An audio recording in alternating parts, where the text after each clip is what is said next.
They said the vacation was just for the three of us, and booked a luxury cruise without me. I didn't argue.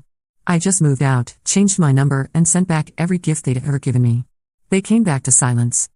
My name is Sarah, and 7 months ago, this is the story of how my so-called best friends showed me exactly where I stood in their lives, and how I decided to show them the same courtesy in return. For context, I had been best friends with Emma and Jessica since college. We were inseparable for 8 years, the kind of trio that finished each other's sentences and had matching tattoos. We'd been through everything together, breakups, job losses, family drama, you name it.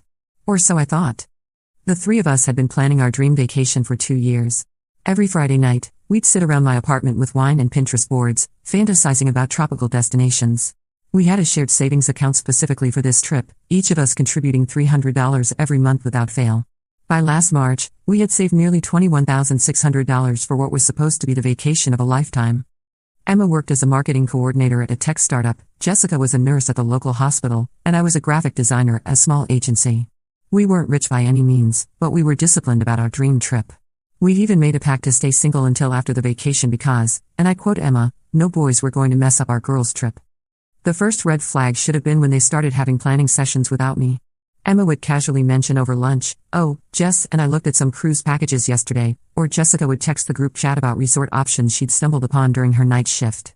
When I'd ask for details or suggest we all look together, they'd brush it off with "We're just doing preliminary research" or "We'll show you everything this weekend." But weekends would come and go, and somehow we never got around to those planning sessions. There was always something. Emma had a work emergency, Jessica picked up an extra shift, or they'd already made other plans. I started to feel like I was chasing them for information about a trip I was equally invested in, both financially and emotionally. The second red flag was more subtle. They started having inside jokes I wasn't part of. References to things they'd apparently discussed when I wasn't around. When I'd ask what they were talking about, they'd exchange glances and say it was nothing important or just something silly. The worst part was the way they'd look at each other, like they were sharing a secret I wasn't cool enough to be part of. The breaking point came on a Thursday evening in May. I was at my apartment, working late on a project, when I got a text in our group chat from Emma, "Girls. Amazing news. I found the perfect cruise package. 7 days in the Caribbean, luxury suite, all-inclusive. It's exactly what we dreamed about." I immediately called her, excited to hear the details. The conversation started normally enough. She was gushing about the ship's amenities, the ports we'd visit, the spa packages. Then I asked when we were leaving.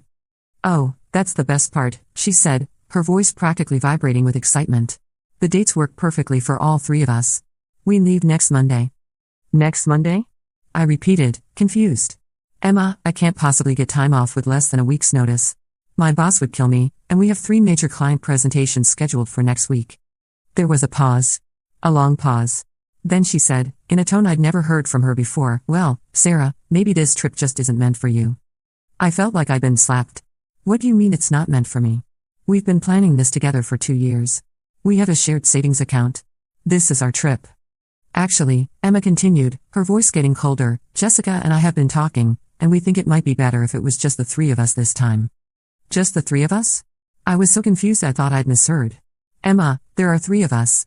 You, me, and Jessica." Another pause. Then the words that are still burned into my memory, "No, Sarah. Jessica, me, and my boyfriend Derek. We've been seeing each other for 2 months now, and this feels like the perfect opportunity for a romantic getaway. You understand, right?" I sat in my apartment, phone pressed to my ear, trying to process what I was hearing. Emma, who had made us all promise to stay single for our girls' trip, had not only been secretly dating someone, but was now replacing me with him on the vacation we planned and saved for together. "What about the money?" I managed to ask. "Oh, don't worry about that. Derek's covering your portion. Think of it as us buying you out." Buying me out. Like I was a business partner being dissolved, not a best friend being replaced. "Emma," I said quietly, "we've been planning this trip for 2 years. Every month, I've put money into that account instead of taking vacations with my family or buying things I wanted. This wasn't just about the money. This was about us. Look, Sarah, I know you're upset, but you're being dramatic. It's just a vacation. We'll plan something else for the 3 of us later. Just a vacation. 2 years of dreaming, saving, and planning dismissed as just a vacation." I hung up and immediately called Jessica, hoping she'd be the voice of reason. Surely she wouldn't be okay with this betrayal of our friendship. Jessica answered on the first ring, which should have been my first clue that she was expecting my call. "Jess, please tell me you're not okay with this," I said without preamble. "Sarah, I was hoping Emma would explain it better," she said with a sigh. "Look, you know I love you, but Emma's really happy with Derek. And honestly, having a guy along might be fun. It'll change the dynamic in a good way. Change the dynamic? Jessica, this was supposed to be our trip. Our girls' trip. Our dream vacation that we've been planning since senior year of college. Plans change, Sarah. That's life. Plans don't change, Jessica. People change them. And apparently, you and Emma changed this one without bothering to include me in the decision. You're being overdramatic. It's not like we're ending our friendship. We're just taking one trip without you. One trip. The trip. The dream vacation that had kept me motivated through bad days at work and tight financial months. The trip that represented 8 years of friendship and 2 years of careful planning. After I hung up with Jessica, I sat in my apartment for a long time, staring at the Pinterest board we'd created together. Pictures of crystal clear water, white sand beaches, and cruise ship decks filled with happy people. In every image I'd saved, I had imagined the three of us laughing and making memories that would last a lifetime. That's when it hit me. They'd already made their decision. This wasn't a conversation or a negotiation. They were informing me of what they'd already planned. Emma and Jessica had been plotting this behind my back for who knows how long, and they expected me to just smile and accept being replaced. But here's the thing about being betrayed by people you love, it clarifies things remarkably quickly. I opened my laptop and started making my own plans. If Emma and Jessica wanted to show me where I ranked in their priorities, I was more than happy to show them the same courtesy. First, I called my bank and discovered that while I couldn't close the shared account unilaterally, I could remove my name from it and request that my contributions be calculated and transferred to my personal account. Since I had been meticulous about tracking my deposits, I had records showing I had contributed exactly $7,200 over the past 2 years. The bank processed the transfer within 2 business days, leaving Emma and Jessica to figure out how to manage the remaining funds on their own. Next, I started looking at apartments. I had been living in a 2-bedroom place that Emma crashed at constantly. She probably spent 4 nights a week at my place, using my Netflix, eating my food, and treating it like her second home. Jessica was there almost as much. My lease was up for renewal in 6 weeks anyway, so I decided to expedite the process. I found a beautiful 1-bedroom apartment across town, in a neighborhood none of us had ever talked about or visited together. It was more expensive, but it was mine. Completely mine. I put down a deposit that night and arranged to move in exactly 4 weeks, 2 weeks after they returned from their cruise, which would give me time to pack properly while they were gone. Then I did something that felt both petty and empowering. I went through my apartment and gathered every single gift Emma and Jessica had ever given me. Birthday presents, Christmas gifts, random thinking of you items, souvenirs from their trips, everything. I packed it all carefully in boxes, organized by giver. The pile was bigger than I expected. 8 years of friendship had accumulated a lot of gifts. Emma's box contained the coffee table book about travel photography she'd given me for my birthday, the vintage band t-shirt she'd found at a thrift store, the succulent and the hand-painted pot, and dozens of other items. Jessica's box had the jewelry she'd made in her pottery class, the books she'd recommended and bought for me, the cozy blanket she'd given me during my last breakup, and more. Looking at all these gifts, I felt a mixture of sadness and anger. Each item represented a moment when I thought our friendship was real and mutual. Now they felt like props in a relationship that had apparently been one-sided. I wrote identical notes to go with each box. Since our friendship seems to have run its course, I thought you should have these back. I hope your cruise is everything you dreamed it would be. Sarah. I arranged for the boxes to be delivered to their apartments on the Tuesday after they left for the cruise. Emma had mentioned they were leaving on Monday morning, and I confirmed this by checking Emma's Instagram stories the day they left. She'd posted a picture of her packed suitcase with cruise day written across it. I wanted them to come home to a reminder of what they'd thrown away. The hardest part was changing my phone number. I'd had the same number since high school. Emma and Jessica had it memorized. But that was exactly the point. I went to my cell phone store and got a new number, a clean slate. I updated my information with work, family, and other friends, but I didn't give the new number to Emma or Jessica. Finally, I updated all my social media accounts. I untagged myself from years of photos with them, unfriended them on Facebook, and unfollowed them on Instagram, but I didn't block them immediately. I wanted to see their cruise posts first to confirm they had actually left. I blocked them on Snapchat since I never used it anyway. I didn't make any dramatic posts or announcements. I just quietly started erasing them from my digital life the same way they tried to erase me from their vacation. The 4 weeks between my planning and their departure were surreal. Emma texted me a few times, asking if I was still mad and suggesting we talk about this like adults. Jessica sent me memes and acted like nothing had happened. I responded minimally, giving them no indication of what I was planning. During those 4 weeks, I started seeing their friendship, and our entire dynamic, with shocking clarity. It was like someone had handed me glasses after years of blurry vision. How many times had Emma made plans without consulting me, then presented them as group decisions? How many times had Jessica agreed with whatever Emma wanted, leaving me as the perpetual third vote that didn't matter? I remembered Emma's birthday party 2 years ago, when she decided she wanted to go to an expensive steakhouse. I had mentioned that my budget was tight that month, and instead of choosing somewhere more affordable or offering to split my portion, Emma had rolled her eyes and said, "God, Sarah, it's one dinner. Can't you just put it on a credit card?" Jessica had nodded along, and I'd ended up spending money I didn't have rather than being labeled as cheap or difficult. Then there was the time Jessica wanted to take a pottery class, and somehow it became something all three of us were definitely doing together. When I mentioned I was more interested in the photography workshop happening at the same time, Emma had dismissed it with, "Come on, Sarah, pottery will be so much more fun for all of us. You can do photography anytime." I'd gone along with it, spending 6 weeks learning a skill I had no interest in while the photography workshop filled up. The more I thought about it, the more I realized that our decisions had almost always been Emma's preferences with Jessica's immediate agreement and my eventual compliance. I had mistaken this pattern for friendship, when really it was just me being managed by people who had learned exactly how much pushback I'd give before I'd cave. Even our living situation reflected this dynamic. Emma practically lived at my apartment, but somehow I was always the one buying groceries, replacing the toilet paper, and cleaning up after her visits. When I'd mentioned how much my utilities had increased since she started staying over so often, she'd laughed and said, "What are friends for?" But when I'd asked if I could crash at her place for a few days while my air conditioning was being repaired, she'd made excuses about her roommate and suggested I get a hotel room.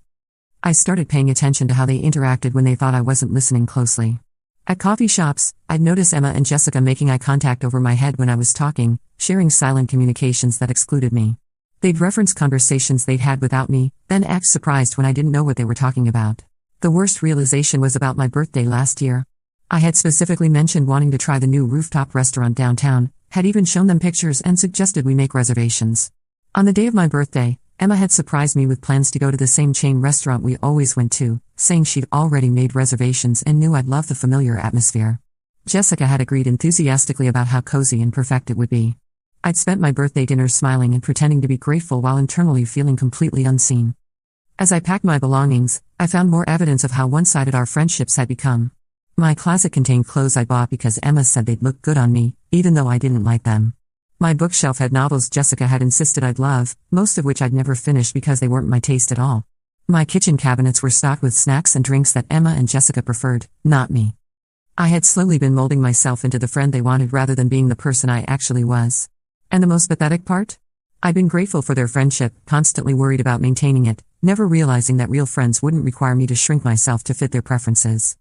During those 4 weeks, I also started remembering all the times I'd been genuinely excited about something, only to have Emma and Jessica react with polite disinterest or subtle discouragement. When I'd gotten promoted to senior designer, Emma's first comment had been, "Wow, that's great, but I hope the extra work won't make you too busy for us." When I'd started dating my last boyfriend Michael, Jessica had immediately started pointing out his flaws and questioning whether he was really right for me. When I'd mentioned wanting to take a solo trip to visit my college roommate in Portland, they'd both acted hurt that I'd want to travel without them. I realized they'd trained me to seek their approval for everything, to prioritize their comfort over my own desires, and to feel guilty for having interests or relationships outside of our trio. The cruise situation wasn't an aberration, it was the logical conclusion of a friendship where my role had always been to be available, accommodating, and grateful for whatever scraps of consideration they threw my way. The most telling moment came during week 3 of my secret preparations. Emma called me on a Tuesday night, ostensibly to check in, but really to ease her own guilt about the cruise situation. "I know you're probably still upset about the vacation thing," she said, "but I want you to know that Jessica and I were talking, and we're definitely going to plan something special for just the 3 of us when we get back. Maybe a spa weekend or something." A spa weekend. After excluding me from the dream vacation we'd planned for 2 years, she was offering me a consolation prize of a 2-day trip to a local spa. "That's thoughtful of you to consider," I said neutrally. "I mean, I know it's not the same as the cruise, but Derek has never been on a real vacation, and this just seemed like the perfect opportunity for him to experience something amazing. You understand, right? You've been on cruises before." I had been on exactly one cruise, 5 years ago, with my family. Emma knew this. But in her mind, my previous cruise experience somehow made me less deserving of this one, while Derek's lack of cruise experience made him more deserving of the trip I had saved for and planned. "Plus," she continued, "you know how Jessica gets when she feels left out of couple stuff. Having Derek along means she won't feel like a third wheel, and you know how important her comfort is to me." Jessica's comfort was important. Derek's vacation experience was important. Emma's relationship was important. But my feelings about being excluded from something I'd invested 2 years of my life into? That was just me being upset about the vacation thing. Emma, I said carefully, when you and Jessica decided to invite Derek instead of including me, did either of you consider how I might feel about that? There was a pause. Of course we did, Sarah. We felt bad about it. But sometimes you have to make tough decisions, and we thought you'd understand that relationships require compromise. Whose relationship required this compromise? Because it seems like the compromise was me giving up something I worked towards so that you could have a romantic getaway. You're being dramatic again, Emma said, her tone shifting to annoyance. It's just one trip. We'll take plenty of trips together in the future. Just one trip. The trip. The culmination of 2 years of budgeting and dreaming and planning. The trip that had motivated me through overtime hours and skipped social events and generic brand groceries. Just one trip. You're right, I said. It is just one trip. I hope you all have a wonderful time. After I hung up, I sat in my half-packed apartment and felt something I hadn't expected, relief. For the first time in months, I wasn't trying to make Emma understand my perspective or convince Jessica to consider my feelings. I wasn't managing their emotions or worrying about their reactions. I was just done. The final week before their departure, I threw myself into work with an energy I'd forgotten I possessed. I had arranged with my boss to take some flexible hours for apartment hunting, which gave me the time I needed for my preparations while maintaining my work commitments.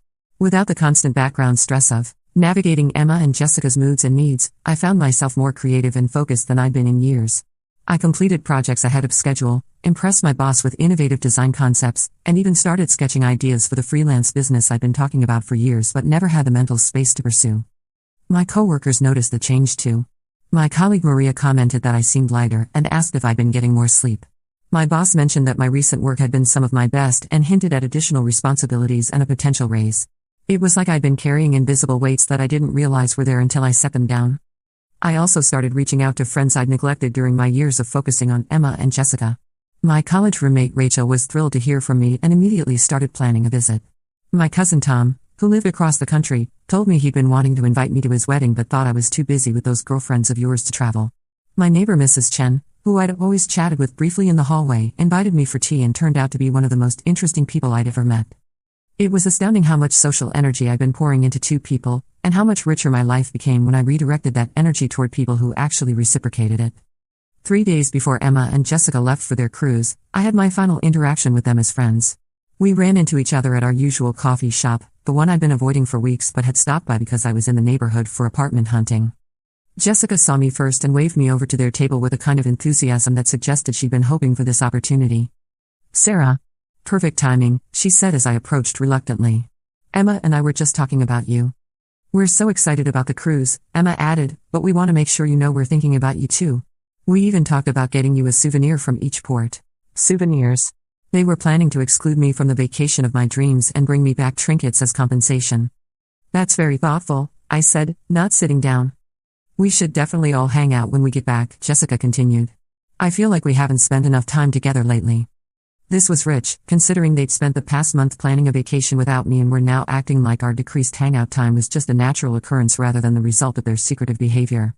Actually, Emma said, leaning forward conspiratorially, Derek's been asking about you. He's excited to meet you properly when we get back. He knows how important you are to us.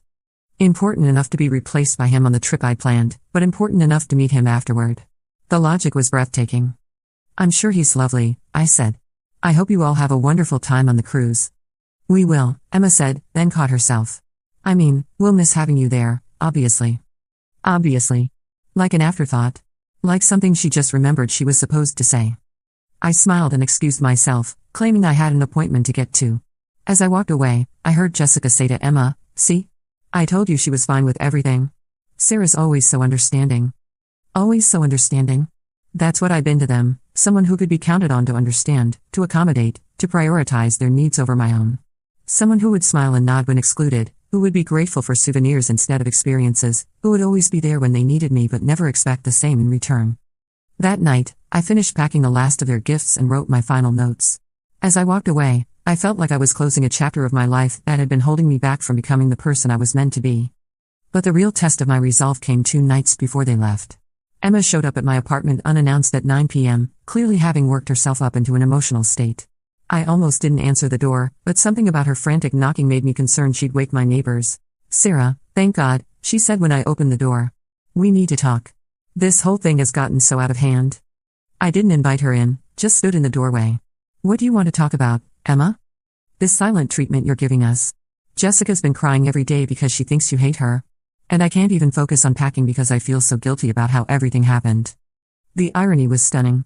They felt guilty about my reaction to their betrayal, but apparently hadn't felt guilty enough about the actual betrayal to reconsider it. I don't hate Jessica, I said calmly. I don't hate you either. I'm just not interested in maintaining friendships with people who would exclude me from something we planned together for 2 years. But that's just it, Emma said, her voice getting higher. We didn't plan this to hurt you. Derek has been going through such a hard time at work, and this cruise felt like exactly what he needed. When I saw how excited he got about the idea, I couldn't bear to tell him he couldn't come. So instead you told me I couldn't come? It wasn't like that. We just thought. I mean, you're so strong, Sarah. You're so independent. We knew you'd understand that sometimes life requires sacrifices for the people we love. There it was again. My strength and independence being used as justification for treating me poorly. Because I was strong, I could handle being hurt. Because I was independent, I didn't need their consideration. It was a twisted logic that made my positive qualities into reasons why I deserved less care and respect. Emma, I said quietly, the fact that I'm strong enough to handle being treated badly doesn't mean I should have to. And the fact that I'm independent enough to be okay without you doesn't mean I deserve to be cast aside when someone more convenient comes along. She stared at me for a moment, and I could see her trying to process what I'd said. Sarah, you're making this so much more dramatic than it needs to be. It's one vacation. We'll take another trip together. Why can't you just be happy for me that I found someone I care about? I'm happy for you, Emma. I hope Derek makes you incredibly happy. But being happy for you doesn't require me to accept being treated as expendable in the process.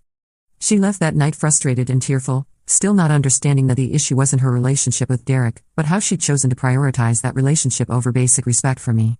I watched her walk to her car and felt nothing but relief that in 48 hours, this chapter would be closed forever. The girl who would accept souvenirs instead of inclusion was gone. The friend who would smile while being replaced was gone. The person who would prioritize other people's comfort over her own dignity was gone. In her place was someone who knew her worth and wouldn't settle for anything less than friendship that honored it. The day they left for their cruise, I was at work, but I checked Emma's Instagram story during my lunch break and saw her airport post about starting the adventure of a lifetime with my favorite people. I screenshot that post before blocking her on all platforms that evening. Then I supervised the movers loading my furniture into a truck for temporary storage until my move-in date 2 weeks later. Moving into my new apartment 2 weeks later felt like emerging from a fog I didn't realize I'd been living in. Without Emma's constant presence, I discovered how much of my space and energy had been occupied by someone who saw me as disposable. Without Jessica's drama and need for constant validation, I found a peace I'd forgotten existed. I threw myself into work and discovered I was actually really good at it when I wasn't constantly distracted by friendship maintenance. I picked up freelance projects, started dating again, and began exploring parts of the city I'd never seen because Emma and Jessica had always wanted to go to the same familiar places. The cruise lasted 7 days. On day 8, I got my first indication that they'd returned home and discovered my gifts. Emma tried calling my old number repeatedly. When that didn't work, she created a fake Instagram account to try to message me. Jessica showed up at my old apartment, only to find new tenants who had never heard of me. They tried reaching out through mutual friends, but I'd been careful about that too. I explained the situation to the people who mattered, and everyone who knew the three of us well agreed that what Emma and Jessica had done was beyond the pale. Our college friend Mike actually laughed when he heard the story and said he'd always thought Emma was fake nice anyway. About 3 weeks after they returned, Emma managed to track down my work email address. She sent me a long message about how hurt she was that I'd overreacted to their vacation plans. She said they'd tried to give me space to cool down, but my behavior was immature and vindictive. She wanted to work things out because 8 years of friendship shouldn't end over one misunderstanding. One misunderstanding. That's what she called it. Jessica's approach was different. She managed to find my new apartment building by checking property management websites and cross-referencing my last known employment information, a level of detective work that was both impressive and disturbing. She showed up at my apartment on a Tuesday evening. I watched through the peephole as she knocked and called my name for 20 minutes. She left a letter under my door that I threw away without reading. The mutual friend attempts continued for about a month. Emma and Jessica would pump our college friends for information about me, asking if I'd mentioned them, if I seemed sad, if I was ready to talk. They painted themselves as the injured parties, just trying to salvage a friendship that I was being stubborn about. But here's what they didn't understand: I wasn't angry anymore. I was free. For 8 years, I had centered my social life around people who were apparently capable of planning an elaborate betrayal while smiling to my face. I had prioritized their needs, accommodated their schedules, and assumed their loyalty because that's what I offered in return. The cruise situation hadn't revealed the new side of Emma and Jessica, it had revealed their true priorities. I was never going to be important enough to them to deserve basic respect or consideration. Realizing that was painful, but it was also liberating. 7 months later, I'm writing this from my beautiful apartment that no one crashes at uninvited. I'm in a relationship with an amazing man named Alex who I met through a hiking group I joined after the move. I've been promoted at work and have a freelance business that's taking off. I've traveled to 3 different cities to visit friends and family I'd neglected while maintaining the exhausting job of being Emma and Jessica's third wheel. Last week, I ran into Emma at a coffee shop downtown. She saw me before I saw her, and by the time I noticed, she was already walking over with a determined expression. "Sarah," she said, sitting down across from me without invitation. "This has gone on long enough. I miss you. Jessica misses you. We made a mistake, okay? We should have handled the cruise thing differently." I looked at her for a long moment, this person I'd once considered my best friend, and felt nothing but mild curiosity about why she thought she could just sit down and demand my attention. "Emma," I said calmly, "I'm not sure what you think is going on, but nothing has gone on long enough. I moved on from our friendship 6 months ago when you showed me it didn't mean to you what it meant to me. I'm not angry with you. I'm not punishing you. I'm just not interested in being friends with people who would treat me the way you and Jessica did. But we were friends for 8 years, she protested. That has to count for something." It did count for something. It counted for 2 years of saving money and making plans for a dream vacation that you gave to your secret boyfriend instead. It counted for years of me prioritizing your needs and assuming you'd do the same for me. Those 8 years taught me exactly what our friendship was worth to you, and I listened. Emma's face flushed. "You're being ridiculous. People make mistakes. Real friends forgive each other. Real friends don't exclude each other from shared dreams and call it a mistake when they get caught," I replied.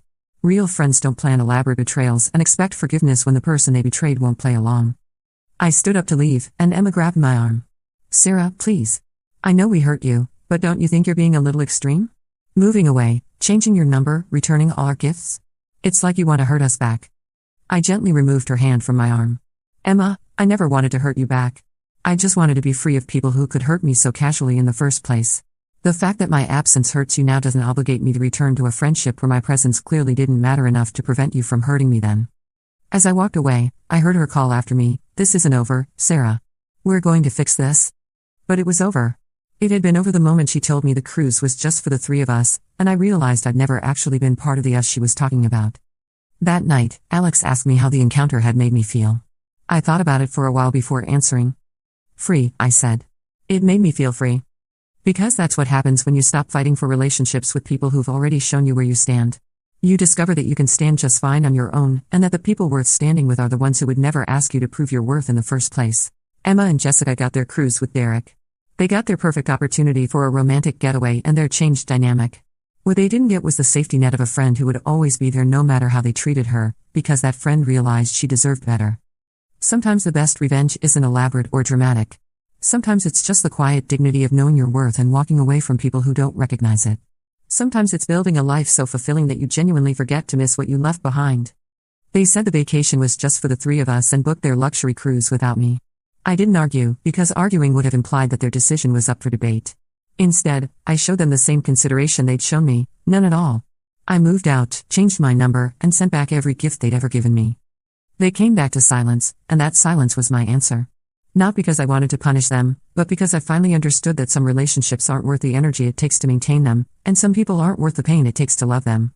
I hope their cruise was everything they dreamed it would be. I hope Derek was worth losing a friend over.